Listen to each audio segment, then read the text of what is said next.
Профессионал балдарды сырттан алып келип койгонго дагы мүмкүнчүлүктөрдө түзүлөтүлгөн ушундай бир норма да. 5 жыл барып чет мамлекетте окуп келди. Ошондой эле умный болуп кете калды.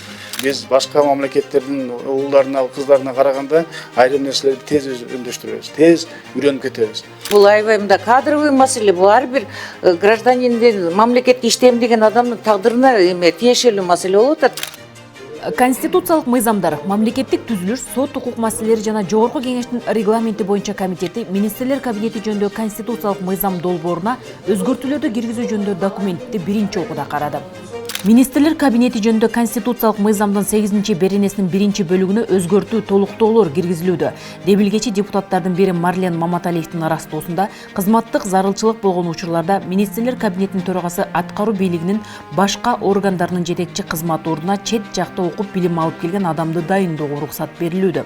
Бүгүнкү күнү кабинет министринин жетекчисинен баштап министрлер жана ошондой эле агенттиктердин жетекчилери атайын кабинет министрлер боюнча мыйзамдын алкагында дайындалат. Ал жерде тийиштүү стаждар бар, тийиштүү тажрыйбасы жана ошондой эле профессия жагынан каралып коюлат. Жөн ушу сырт жакта иштеп келген балдар, же иштеп аткан балдар, ошолордун тажрыйбасы бизге керектигин, жолбосо алардын опытын бизге керек деп бул жака жумушка коеюн десеңиздер, жана биз өзүбүзгө баягы бир аз чектөө койгон моменттердин алкагында жакшы балдарды мындай койгонго мүмкүнчүлүк түзүлбөй жатат да. Эми бул деген эртең эле эшиктен алып келип бирөөнү кое калат дегенден алыспыз.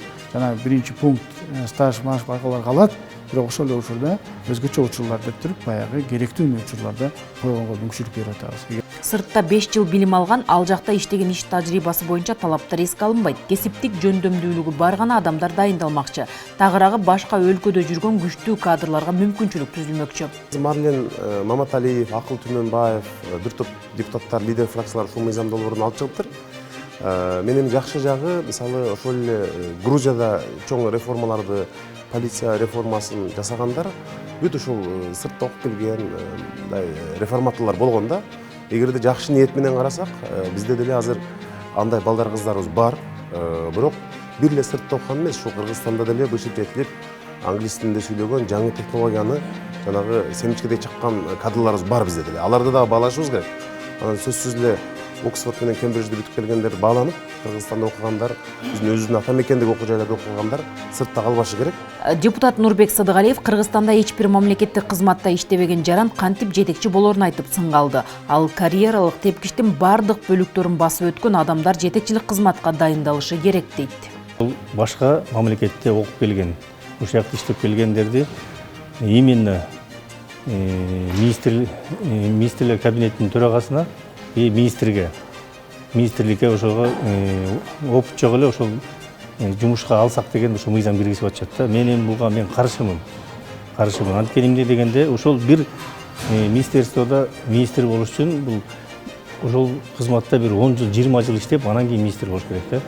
Начальник отделден өтүш керек, начальник управления, анан зам министр болуш керек, ошону көрүш керек министр менен чогуу жүрүп, ар бир барганда ошо чечимдерди кабыл алыш керек. Анан кийин министр болсо, ошондо ошого татыктуу болот. Билгенде эми бир эле бир алып кетейинчи, Кытайда министрди болуш үчүн 55 жаштан үйдө коет да министрди.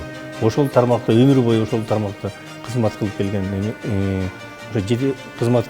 кызматкерди ошону анан 55-те чыккандан министрликке коет да. Биздики дагы ошого барышыбыз керек. Мыйзам долбоорунун кабыл алынышы менен башкаруу тармагында жогорку жетишкендиктер бар. Анын ичинде мамлекеттик жана муниципалдык кызматтан тышкары адамдарды аткаруу бийлик органдарынын жетекчилик кызматтарына тартууга шарт түзүлөт. Мыйзам долбоору мамлекеттик кызматка билимдүү адыскөй жарандарды тартууга жардам берерин айтышууда. Бул кадам мамлекеттик кызматка терең билимге жана практикалык тажрыйбага компетенттүү адистерди тартууга мүмкүнчүлүк берет. Жыйынтыгында Министрлер кабинети жөнүндө конституциялык мыйзам долбооруна өзгөртүүлөрдү киргизүү жөнүндөгү мыйзам долбоорунун концепциясы жактырылды.